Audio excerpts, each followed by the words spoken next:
여러분, 예수 믿고 나서 달라지죠, 사람이. 뭐가 가장 많이 달라졌을까를 한번 생각해 보신 적이 있습니까? 특별히 그냥 육체적인 그런 달라짐이 아니라 예수 신앙이 뭐가 그렇게 많이 달라졌을까? 저는 예수 믿고 처음 구원받았잖아요. 처음 구원받았을 때 정말 그 감격이 얼마나 큰지 제가 실제 그때 그렇게 기도했고 많은 분들이 그렇게 기도합니다.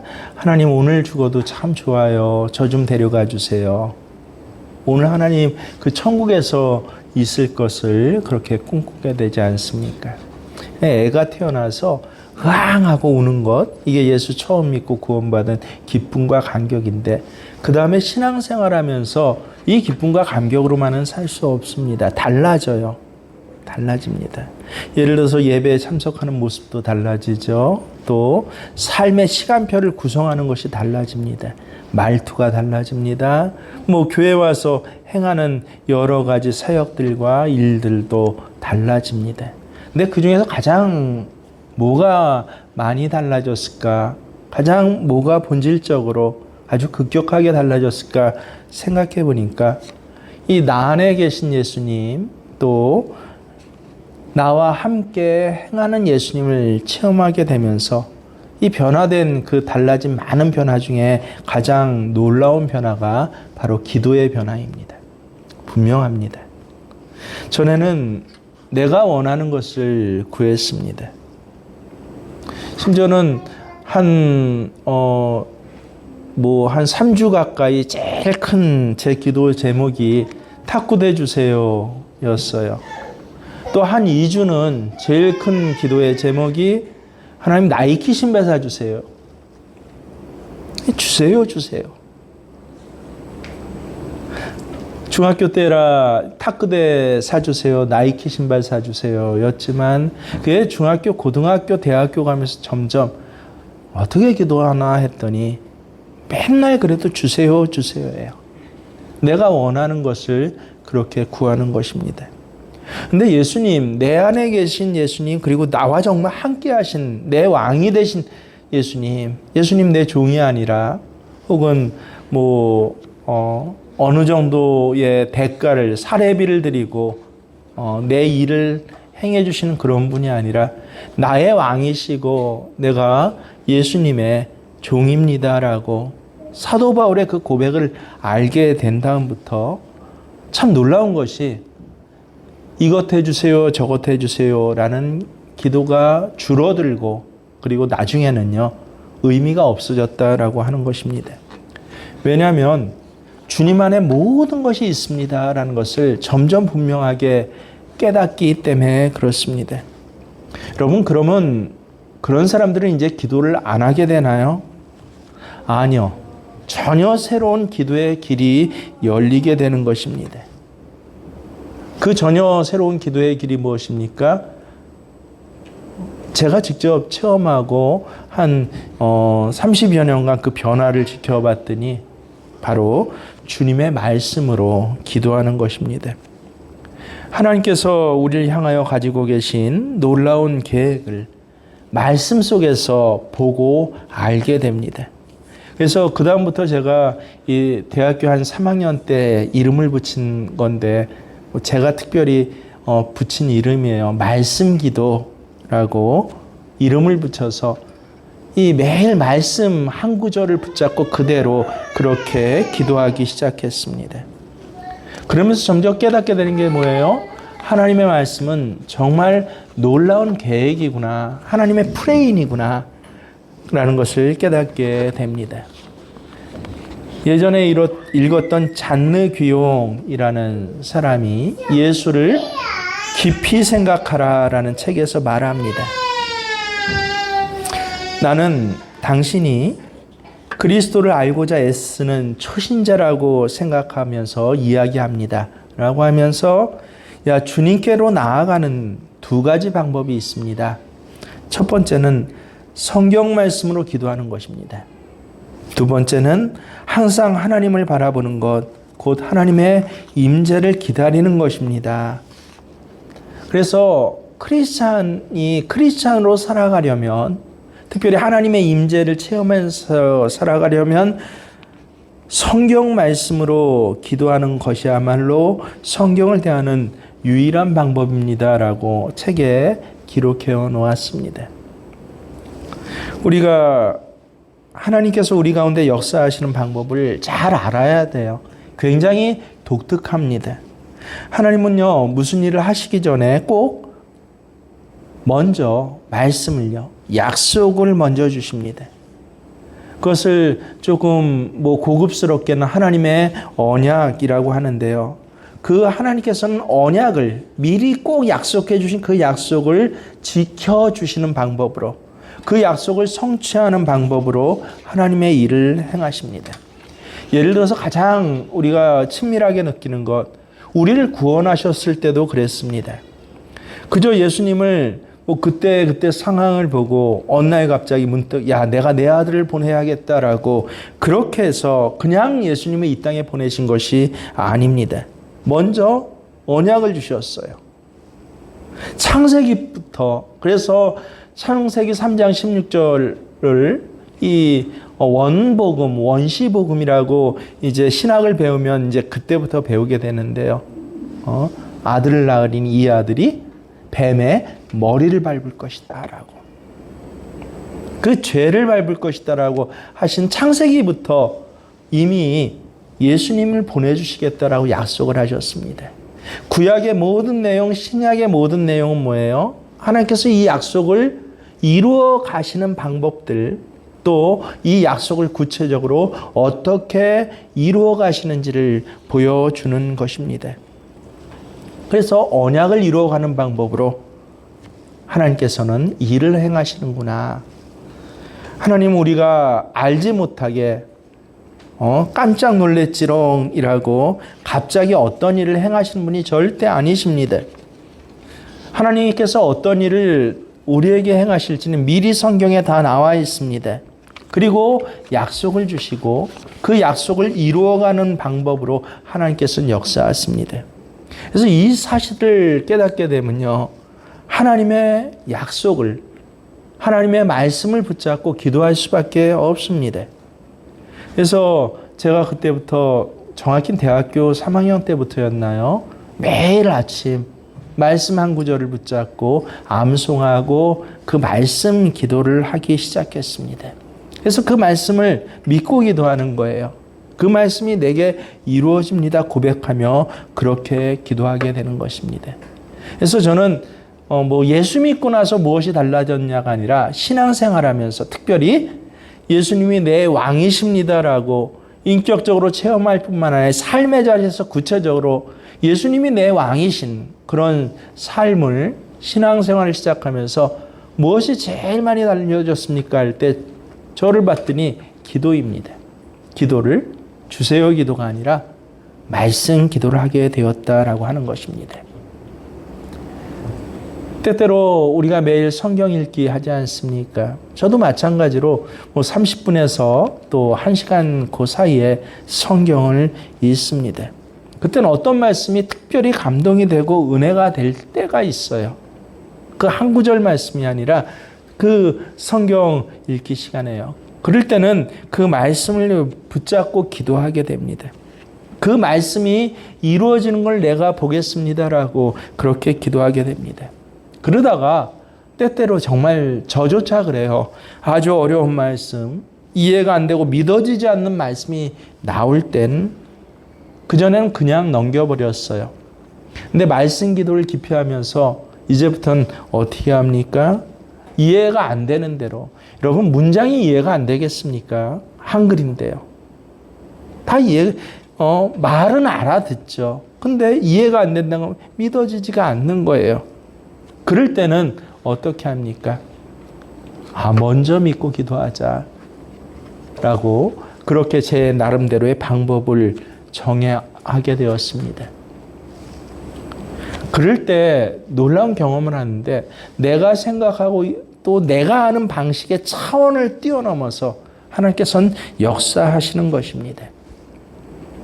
정말 놀라운 하나님의 역사가 말씀을 먼저 믿고 기도하면 이루어지게 되어 있습니다. 우리가 교회 건축을 준비하면서도 저 개인적으로 특별히 그런 경험을 몇 번씩이나 아예 처음에 하게 되었습니다. 처음엔 제 스스로 생각해도 상황이 딱하고 사정이 딱합니다. 아니, 교회를 건축해야 되는데 어떻게 해야 합니까? 아무리 돈이 없고 아무리 작게 잡아도 40평을 잡았어요. 그랬더니 4억이 필요하다고 합니다. 나머지 돈이 없어요. 그럴 때 개인적으로 몇 번의 신앙 간증할 만한 기가 막힌 일들이 일어나게 됩니다. 근데 현실을 보니까 어떻습니까? 야, 건축 헌금 합시다 하면 사람이 나가버려요. 아주 여러 가지 이유를 대면서 뭐 예전부터 알았죠. 그리고 예상도 했습니다. 그나마 사탄의 양심이라고 하죠. 사탄의 양심을 가진 사람은 나가요. 아이, 그래도 건축한 데인데 헌금해야지. 안 하면 돼. 근데 할 마음의 형편이 안 돼요. 그럼 돈이 없어서 안 합니까? 그런 사람은 없어요. 단 한 사람도 없습니다. 마음의 형편이 없어요. 그러다 보니까 어떻게 해요? 나가요. 점점 줄어듭니다. 실제로 백구자 건축 헌금합시다라고 하니까 백구자 건축 헌금 모르시는 분이 계십니까? 다 잊어버렸나 봐요. 적어도 1년에 백구자를 건축합니다. 한 사람, 그래서 어떤 사람은 10구자도 내고 어떤 사람은 5구자도 내고 정 없으면 한 구자라도 내서 우리 건축 헌금합시다. 그래서 1년을 100구자씩 건축하면 1억이 나옵니다. 2년 하면 2억이 나옵니다. 뭐 단순 계산 수치예요. 뭐 이런 식으로 생각을 해갖고 이 내 계획이 있었어요. 내 상식이 있었습니다. 그래서 이렇게 합시다 했더니 무슨 100구자입니까? 기가 막힌 현실들을 우리는 보게 됩니다. 실제로 이 100구자 헌금 합시다 이야기가 4년 전부터 시작됐고 그때부터 했어요.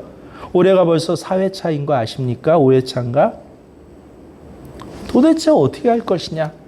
그래서 그때도 방법이 저희 계획밖에 없었어요. 그래서 아내가 아파트를 하나님 앞에 드립시다라고 하고, 그래, 아파트 적어도 2억 원은 준다니까 대출 받아서 그거 드리고, 땅 대출 받으면 2억 원은 신업에서 해준다니까 그래서 4억 만들어서 합시다라고 해서, 그래서 최종적으로 그러면은 이 4억에 대한 이자가 적어도 뭐 240만 원이 있어야 돼요. 이자하고 원금 이렇게 갚고 나머지 것들을 주시려면. 그래서 24구자만 우리 만들어 봅시다 라고 하는데 어떻습니까? 그 얘기하고 나서 나갔습니다.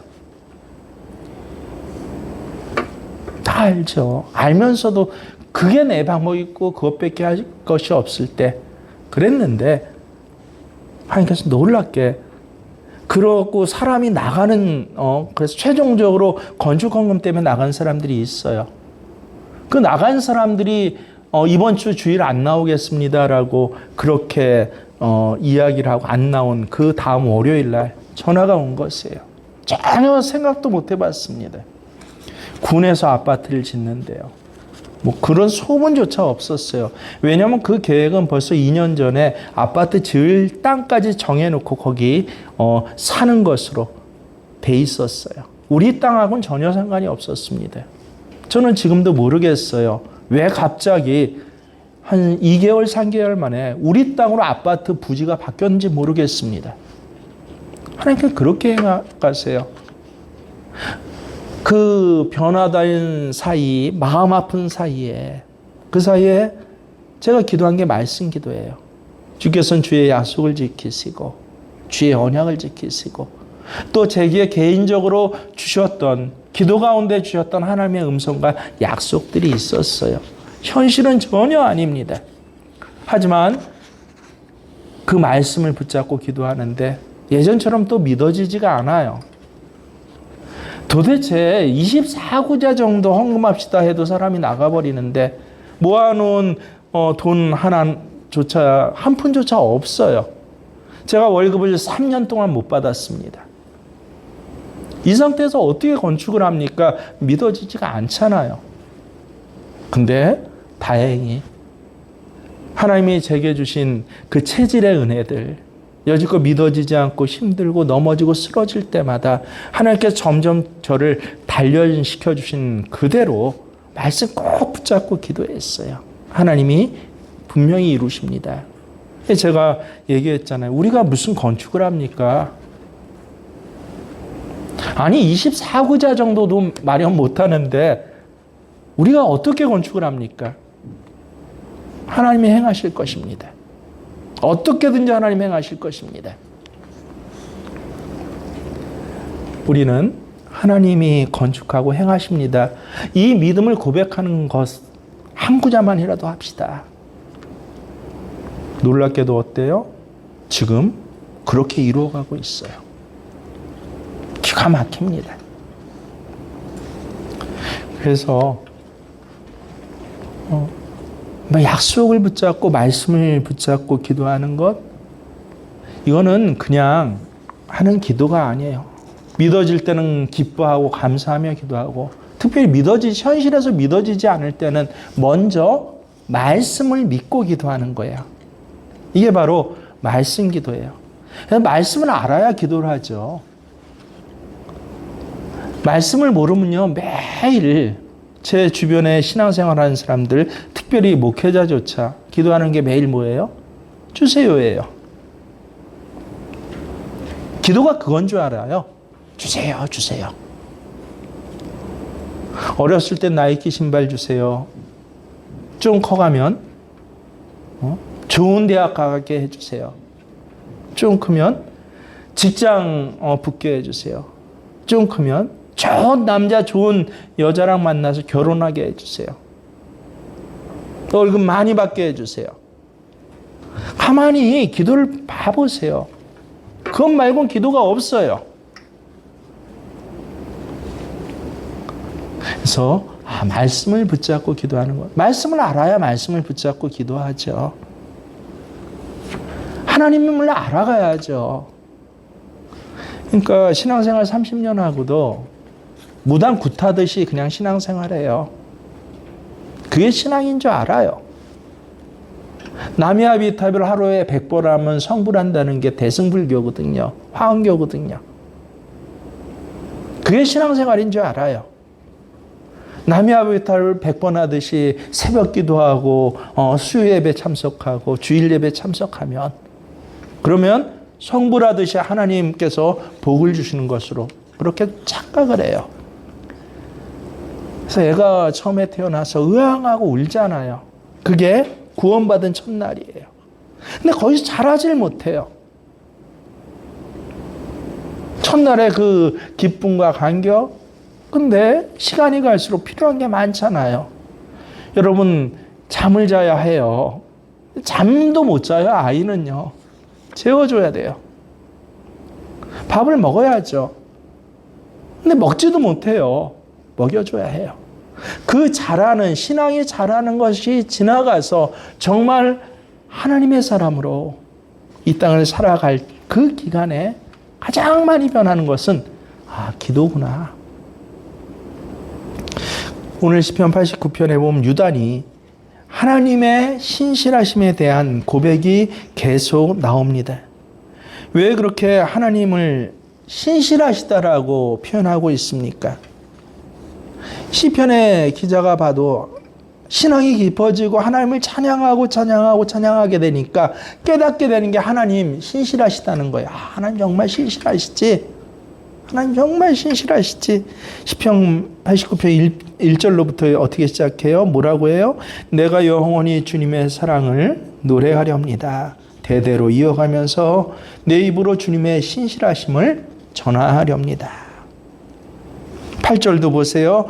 주 만군의 하나님, 누가 주님 같은 용사이겠습니까? 오 주님, 주님의 신실하심이 주님을 둘러싸고 있습니다. 그래서 하나님의 특성 중에 하나가 바로 신실하심입니다. 신실하심 무슨 뜻이에요? 약속한 것은 반드시 지키시는 게 바로 신실하심입니다. 그래서 하나님이 위대하신 것이에요. 6절에 보십시오. 이렇게 고백합니다. 저 구름 위의 하늘에서 주님과 견줄 만한 이가 누가 있으며 신들 가운데서도 주님과 같은 이가 누가 있겠습니까? 하나님에 대해서 알면 할수록 정말 하나님 놀라우신 분이세요. 무슨 일을 이루실지를 하나님 미리 약속했어요. 그리고 그것을 반드시 이루어가는 것입니다. 하나님의 이 약속의 말씀을 깨닫게 되는 것. 이 말씀이 그냥 글자가 아니라 그냥 경전이 아니라 이게 약속이구나. 이걸 깨닫게 되는 것. 그리고 그 약속을 붙잡고 기도하다가 그것이 정말 이렇게 성취되는구나라고 그렇게 보게 되고 경험하게 되는 것. 이건 정말 놀라운 기적과 같은 일들이에요. 날마다 기적의 약속의 성취를 보는 사람들은요. 그러면 하나님을 찬양하지 않을 수가 없습니다. 15절에 뭐라고 그래요? 축제의 함성을 외칠 줄 아는 백성들은 복이 있습니다. 그들은 온종일 주님의 이름을 크게 외치며 주님의 의로우심을 기뻐할 것입니다.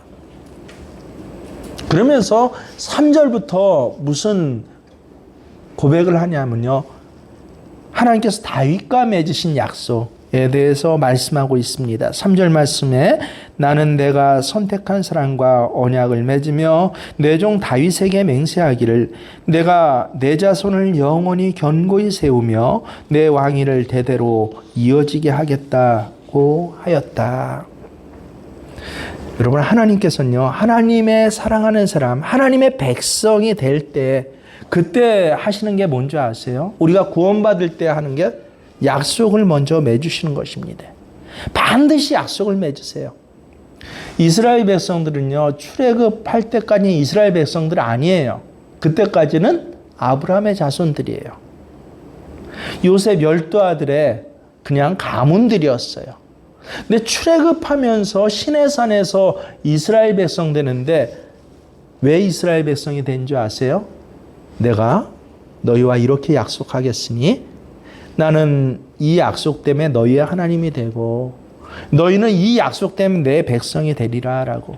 그래서 반드시 하나님의 사람을 선택할 때 언약을 맺습니다. 다윗에 대해서도 마찬가지예요. 우리는 흔히 다윗을 하나님의 마음에 합한 자라고 했는데 그 내용이 무엇이에요? 약속을 하셨다는 거예요. 하나님께서 다윗에게.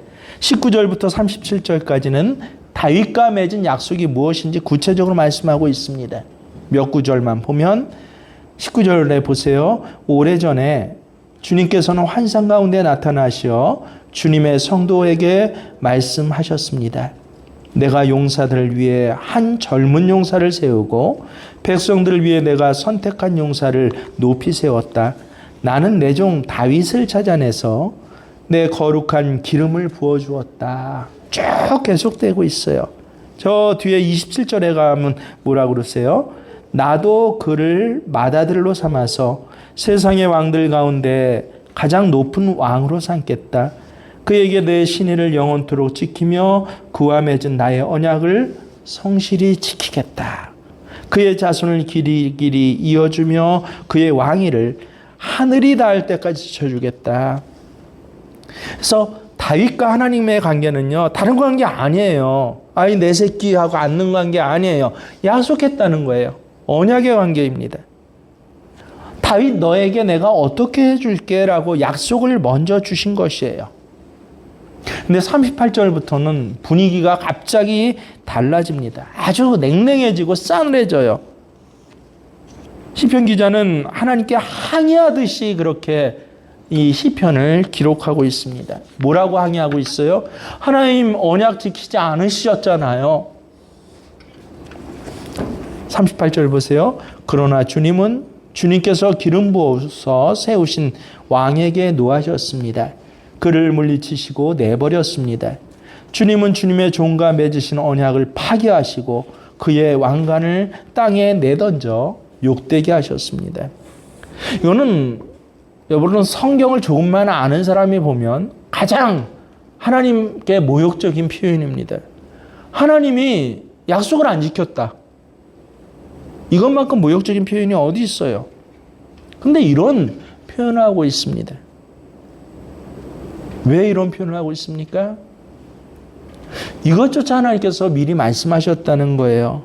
이스라엘 백성이 범죄함으로 인해서 하나님이 징계하신다는 거예요. 징계하시겠다라고 미리 말씀하신 거를 놀랍게도 이 시편 기자 자신이 알고 있는데 그게 30절이에요. 뭐라고 합니까? 그러나 그의 자손이 내 법을 내버리고 내 규례에 따라 살지 않고 내 율례를 깨뜨리고 내 계명을 지키지 않으면 나는 그 죄를 물어 채찍으로 치고 그 죄악을 물어 매질할 것이다. 아무리 당신이 택한 백성이지만 하나님의 말씀을 지키지 않을 때는 하나님 징계하신다고 하십니다. 그 점을 시편 기자도 지금 인정하는 거예요. 근데 하나님이 그렇게 징계하실지라도 영원히 버리시지 않으실 거다라고 하나님께서는 그 뒤에 또 약속하셨어요. 35절에 보세요. 내가 나의 거룩함을 두고 한 번 맹세하였는데 어찌 다윗을 속이겠느냐. 그 자손이 영원토록 이어지고 그 왕위는 내 앞에서 태양처럼 있을 것이니 저 달처럼 구름 속에 있는 진실한 증인처럼 영원토록 견고하게 서 있을 것이다. 그래서 징계를 받으면서도 이렇게 아주 당돌하게 기도를 드리고 있는 것입니다. 얼마나 당돌한지 몰라요. 46절 보세요. 주님 언제까지입니까? 영영이 숨어 계시렵니까? 언제까지 주님의 진노를 불처럼 태우려 하십니까? 저 49절을 보세요. 주님의 신실하심을 두고 다윗과 더불어 맹세하신 그 첫사랑은 지금 어디에 있습니까? 그래서 이걸 잘 모르면요. 야, 하나님께 이렇게 기도해도 되나? 하나님 앞에 항의하는 거지 이게 기도예요? 따지는 것이잖아요. 너무나 당돌해요. 근데 놀랍게도 여러분 이걸 경험하신 분도 있어요. 하나님께서 이렇게라도 기도하라라고 하시는 것이에요. 약속하신 것을 붙잡고 이렇게라도 하나님 징계를 풀어주시겠다고 했지 않아요? 라고 이 약속을 붙잡고 기도해라 라고 하는 것입니다. 그래서 이것이 약속을 붙잡는 데 축복이에요. 언약을 믿는, 먼저 믿은, 그리고 먼저 믿고 행하는 성도들이 받는 특별한 은혜입니다. 다니엘서 9장에 보면요. 이스라엘 백성들이 포로가 되어서 이제 이방 민족에 끌려왔는데 몇 년째나 된 줄 아세요? 9장 정도 되면 벌써 70년 가까이 되어 옵니다. 70년 동안 끌려온 이스라엘 백성들이 뭐 했어요? 언제 예루살렘으로 돌아가게 될까? 유명한 그게 나부코예요. 히브리 노예들의 노래 합창이에요. 내 마음아 황금빛 나래로 풍선 위에 떠올라서 날아갈지라도 시편에 나온 그대로 표현해 보면요. 다시는 내가 저 이방 민족은 나에게 술 마시는 잔치를 열어놓고 흥을 돋구기 위해서 음악을 켜라, 통수를 쳐라, 비파를 켜라라고 하는데 다시는 내가 손가락을 끊어버릴지언정 비파를 키지 않겠습니다. 야, 너희 그렇게 매 찬양하고 노래 잘하는다며 우리 기분 맞추기 위해서 노래 좀 불러봐 라고 하는데 차라리 내 혀가 입천정에 닿아버릴지라도 나는 노래하지 않겠습니다. 하나님의 성전에서 내가 그렇게 노래하지 못했고 하나님의 성전에서 그렇게 찬양하지 못했던 것들을 가슴을 치면서 후회를 하는 거예요. 언제 하나님의 성전에서 내가 정말 그렇게 노래할 수 있을까? 이 바람을 몇 년 동안 했다고요? 70년이에요. 아들을 낳고 또 아들을 낳고 3세대가 지나가도록. 여러분 이게 3000년 전에 히브리 노예들의 모습인 줄 아세요? 저는 목회 현장에서 많이 봤어요. 특별히 병원에 들어갔을 때 하나님 언제 다시 한 번만 내가 하나님 전에서 이 몸을 가지고 예배 드릴 수 있으면 내가 정말 예배 잘 드릴 것 같은데요. 이런 고백들 못 들어보셨습니까? 너무 많이 들어보죠. 특별히 늙어서 후패해진 분보다 특별한 사고를 당한 사람들, 특별한 특별한 병이 발견된 사람 하나같이 이런 기도를 해요. 내가 건강하게 전에는 주님 전에서 예배하는 것이 이렇게 기쁨인 줄 몰랐어요. 이게 은혜인 줄 몰랐어요.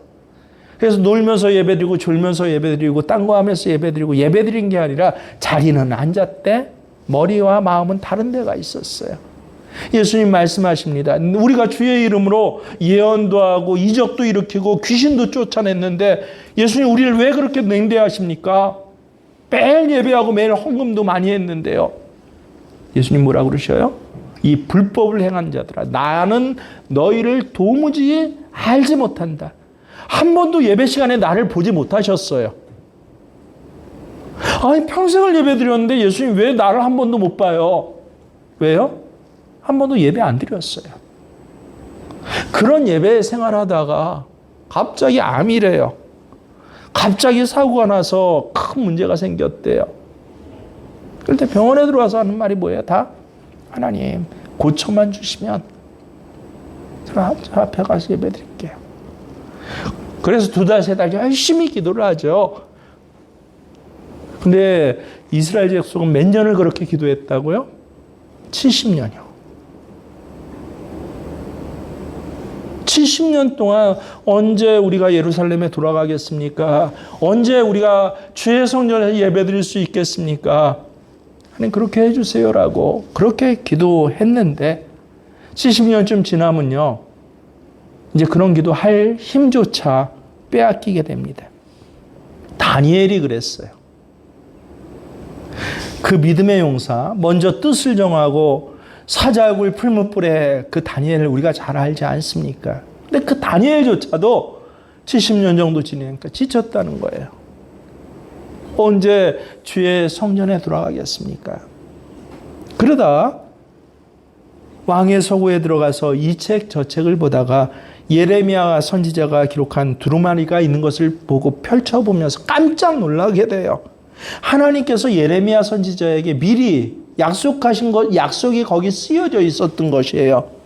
예루살렘의 황폐함이 70년 만에 그쳐질 것이다 라고 기록되어 있는 것이에요. 그 다음부터 다니엘은요, 이 약속을 붙잡고 기도합니다. 금식 기도를 합니다. 목숨을 거는 기도를 합니다. 다니엘서 9장부터는 바로 그 기도의 내용들이에요. 4절에 보면 뭐라고 그래요? 내 하나님 여호와께 기도하며 자복하여 이르기를 크시고 두려워할 주 하나님 주를 사랑하고 주의 계명을 지키는 자를 위하여 언약을 지키시고 그에게 인자를 베푸시니요. 한마디로 하나님 앞에 뭐라고 지금 기도하는 거예요? 하나님 약속하시지 않았습니까? 하나님은 언약을 지키시는, 약속을 지키시는 분이 아닙니까? 하나님 이제 70년이 되었으니까 하나님 여기 약속하셨잖아요. 이 약속을 지켜주세요. 그냥 기도한 게 아니라, 그냥 마음이 간절해서 금식한 게 아니라 뭐 갖고 기도했어요? 하나님 약속하셨잖아요. 특별히 주목할 게 뭐냐면 다니엘은 이 기도 속에서 이 기도를 나를 위해서가 아니라 주를 위해서 기도해 주세요라고 기도하는 것이에요. 그래서 우리가 성경을 잘 보고 기도를 잘 보면요, 내가 어떻게 기도해야 정말 은혜가 받는지, 어떻게 기도해야 나의 기도를 통해서 하나님께서 움직이시는지 그걸 깨닫게 돼요. 17절에 뭐라고 합니까? 그러하온즉 우리 하나님이여 지금 주의 종의 기도와 간구를 들으시고 주를 위하여 주의 얼굴빛을 주의 황폐한 성소에서 비추옵소서. 하나님 약속이에요. 이 약속을 나를 위해서가 아니라 주를 위해서 지켜주세요라고 그렇게 이야기하고 있는 것입니다. 그 약속 안 지키면 하나님 망신이잖아요. 그러잖아요. 이렇게 당돌해 보이는 기도가, 이렇게 기도할 수 있는 게 우리의 복입니다. 우리의 은혜입니다. 우리는 때때로 죄를 짓고 믿음이 무너지는 경험을 하게 돼요. 죄는요, 하나님과 우리 사이를 끊어버립니다. 그럼 반드시 기억하세요. 알고 지은 죄, 심지어 모르고 지은 죄, 또 늘상 몸에 배인 죄들이 있잖아요. 가장 큰 죄가 뭔지 아세요? 예배 시간에 조는 죄예요. 제가 그래서 예배 시간에 조는 걸 얼마나 답답해하는지 모릅니다. 하나님 예배 드리고 있는데 하나님 모욕하고 있는 거예요. 나는 육신이 피곤해서 그렇다라고 하는데 죄예요. 그러면 하나님 관계가 끊어져요. 예배 드리면서 하나님 관계가 끊어져요. 예배 드리고 나니까 살인을 저지른 자가 가인 아닙니까? 예배 드리기 전엔 괜찮았어요. 형제간 좋았어요. 잘 살았어요. 근데 예배 드리고 나서 살인자가 됩니다.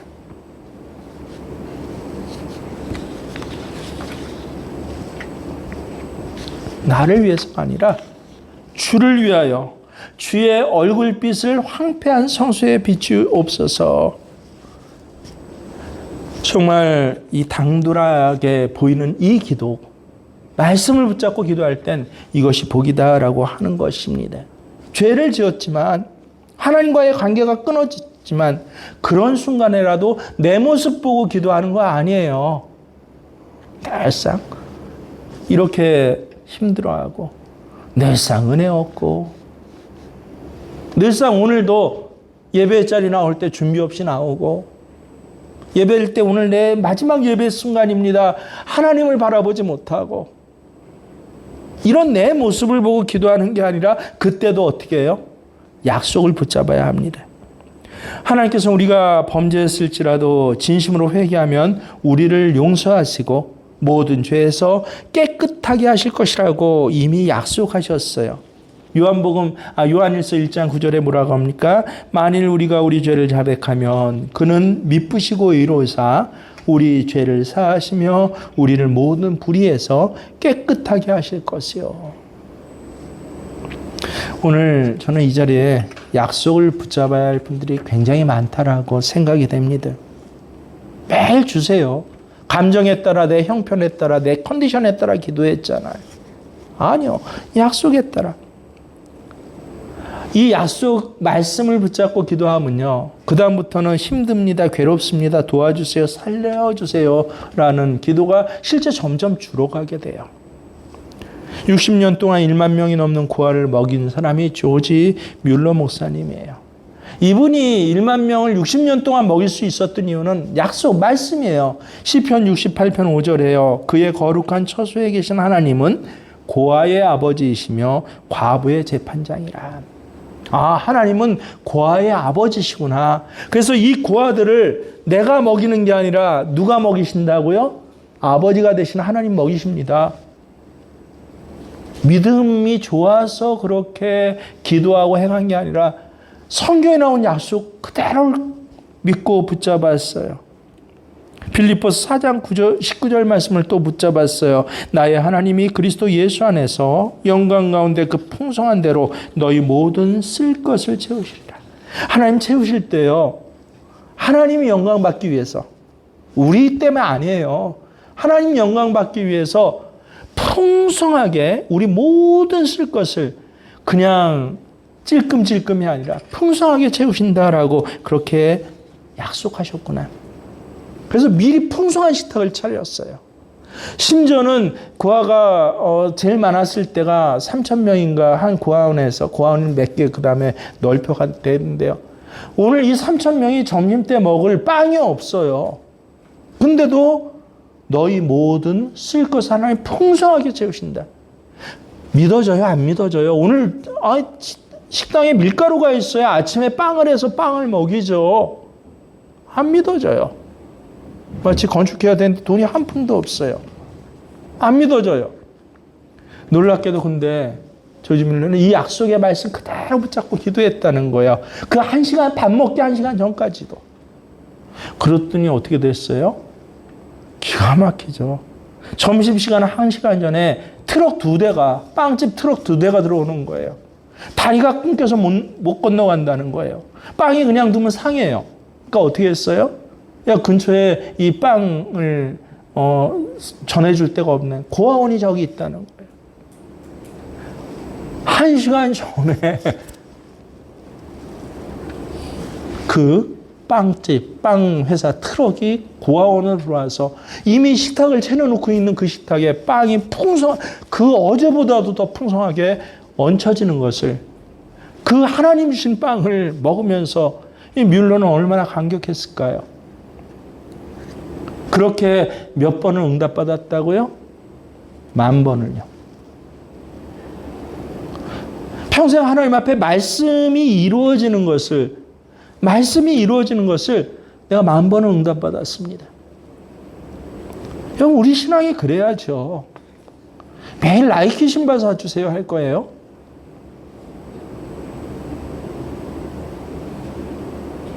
그게 신앙인 줄 아십니까?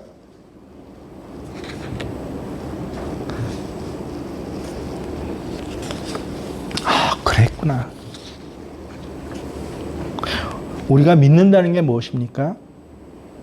내 감정을 믿는 거 아니에요. 주여 믿습니다. 지금 컨디션이 좋고 또 말씀이 이해가 돼서 믿는 그런 믿음 아니에요. 우리가 믿는다는 건 뭐냐면 약속을 믿는다는 거예요. 하나님의 말씀을 믿는다라고 하는 것이 바로 믿음인 것입니다. 그래서 성경책이 얼마나 중요한 책인지 몰라요. 그럼 북한이 가장 두려워하는 것이 무엇이에요? 우리 천국 미사일입니까? 미국의 핵미사일입니까? 놀랍게도 아니에요. 성경책 한 권이란 거 아십니까? 실제로 성경책 한 권이 북한의 일반 사람들에 들어오는 것, 이걸 경기를 일으키고 즐겁을 합니다. 그래도 그 욕구를 갖다가 피하지 못하니까 아예 가짜 교회 하나를 만들어 놨어요. 몇몇 특권 있는 사람만 가짜 교회 가서 거기 비치되어 있는 성경책 읽게 했어요. 그것 자체를 다 막아버리면 이건 폭발하니까요. 제일 두려운 게 무엇입니까? 성경책 하나예요. 왜냐하면 스스로는 인정하지 않지만 말씀이 이렇게 능력이 있다는 거예요. 하나님의 말씀이 저 무식한 북한을 갖다가 가장 두렵게 할 능력이 있다는 걸 그들 스스로도 알고 있습니다. 그래서 북한 당국은 성경책을 이렇게 무서워하는데, 여러분, 하나님 믿는다는 우리는 성경책을 무시를 해요. 기가 막히잖아요. 아니, 믿는 것은 말씀을 믿는 건데 성경책을 무시를 해요. 나중에 아예 읽지를 않아요. 그냥 끄덕끄덕 하면 다 안다라고 합니다. 그러니까 어떻게 해요? 말씀 붙잡고 약속 붙잡고 기도를 못하는 거예요. 그냥 늘 내 마음, 내 감정에 따라만 기도하는 거예요. 아버지가 준 땅 문서가 있다고 생각해 보세요. 가만히 보니까 어떤 사람이 그 땅에서 살고 있었습니다. 여러분, 어떻게 할 것입니까? 땅 문서를 보여주면서 이건 내 땅입니다라고 해야 되지 않겠습니까? 그래야 문제가 풀리죠.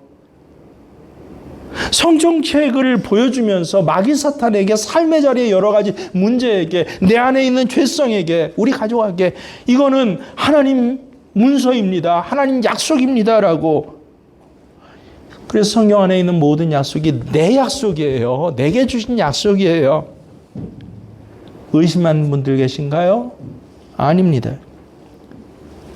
모든 것이 그래서 그리스도 안에서 예가 된다라고 말씀하셨습니다. 고린도후서 1장 20절에 그러죠. 하나님의 약속은, 제가 늘 너무 좋아하는 말씀, 기도에 가끔 붙잡고 하는 말씀이죠. 하나님의 약속은 어떻게 된다고요? 얼마든지 그리스도 안에서 예가 되니. 그런즉 말미암아 우리가 뭐 할 때? 우리가 아멘 할 때 하나님께 영광을 돌리게 됩니다. 얼마든지. 이런 나 같은 사람을 통해서라도, 이런 앞뒤가 꽉꽉 막힌 도저히 해결할 수 없는 현실에서도 얼마든지 그리스도 안에서 뭐가 된다? 이해가 된다. 그때 우리는 어떻게 하라고요? 아멘. 믿어지지 않지만 아멘. 정말 답답하고 정말 쓰러질 것 같고 이제는 여기까지인가 봐 라고 할 것 같지만 얼마든지 그리스도 안에서 이해가 되니. 믿음보다 하나님의 약속을 믿는 게 믿음이구나. 주여 믿습니다가 믿음 아니에요. 몸에 배인 이상한 습관들이 믿음 아닙니다. 믿음은 하나님의 약속을 믿는 거구나. 이제로부터 7월 나머지 6개월을 살아갈 때 기도하실 때 어떻게 기도하세요? 그래서 우리 세 가지 몸의 체질을 배웁니다라고 해서 뭐를 갖고 기도해라? 성경 말씀 갖고 기도하십시오. 경전이 아니라 하나님 내게 주신 약속입니다. 하나님 이렇게 약속하셨잖아요. 제 개인적인 고백으로 제 둘째 딸 이름이 하영입니다. 하영 이름 뜻 다 아시죠? 하나님께 영광 돌린다라는 뜻이에요. 첫째 딸이 얼마나 잘나고 똑똑했는지 저희가 아니라 주변에서 그랬습니다. 심지어는 이 첫째 딸 유치원 이제 졸업할 때 이제 하영이를 가졌거든요. 그 유치원 선생님이 우리 아내한테 그랬대요. 하영이 가졌다는 걸 임신 소식을 이제 배가 좀 불러오니까 알면서도 어머니 걱정이에요. 한 임신한 여자한테 왜요? 라고 했더니 첫째가 너무 이뻐서 둘째 어떻게 해요? 너무 이뻐서 어디 가든지 칭찬을 받고 이뻐요. 천재라는 소식을 들어요. 그것도 그냥 내 새끼 이뻐 정도가 아니에요. 공인된 기관들에서 막 인정을 받고, 그러니까 그 과정을 다 거치면서 가장 첫째가 사랑받고 이쁨 받을 때, 그래서 저한테 둘째 낳고 사랑하지 못하면 어떻게 이런 고민도 하더라고요. 첫째가 너무 이뻐서. 그래서 제가 기도하면서 하영이라고 지었어요. 아니, 둘째는 삶 자체에서 하나님 앞에 영광 돌릴 거야. 그 영광의 결실이 우리 둘째한테 있을 거야. 그래서 이름을 하영이라고 지었어요. 저는 지금 그 일들이 진행되고 있다고 믿습니다. 하나님 앞에 영광 돌리는 삶으로 그가 무엇을 하든지 어떻게 하든지. 얼마 전에 만났습니다. 여러 가지 취업 얘기를 하고 여러 가지 인터뷰 얘기를 하고 이번 그러니까 지난 토요일이었죠. 토요일 날은 조선일보에 인터뷰 보러 간다고 기도해 달라고 하고, 그때 지 엄마도 그랬지만 저도 그랬어요. 하영아 걱정하지 마. 하나님께서 약속해 주셨어. 약속해 줬어. 하나님께서 너를 통해서 반드시 영광 되시는, 하나님께 영광 돌리는 그런 결과를 주실 거니까 아무 걱정하지 말고 너 하고 싶은 거예요. 취업 걱정도 하지 말고 공부 걱정도 하지 말고 정말 너 하고 싶은 그대로 해. 엄마 아빠는 너를 그대로 믿어. 왜? 딸을 믿는 게 아니에요. 뭐를 믿은 거예요? 하나님의 약속이요. 저와 같이 이렇게 하나님의 약속을 믿고 기도하실 수 있는, 나머지 6개월 모든 기간은 하나님의 약속이 내 눈에 이루어지는 것을 정말 보시는 이 특별한 놀라운 기적을 일상처럼 살아가시는 저와 여러분 되시길 주의 이름으로 축원합니다.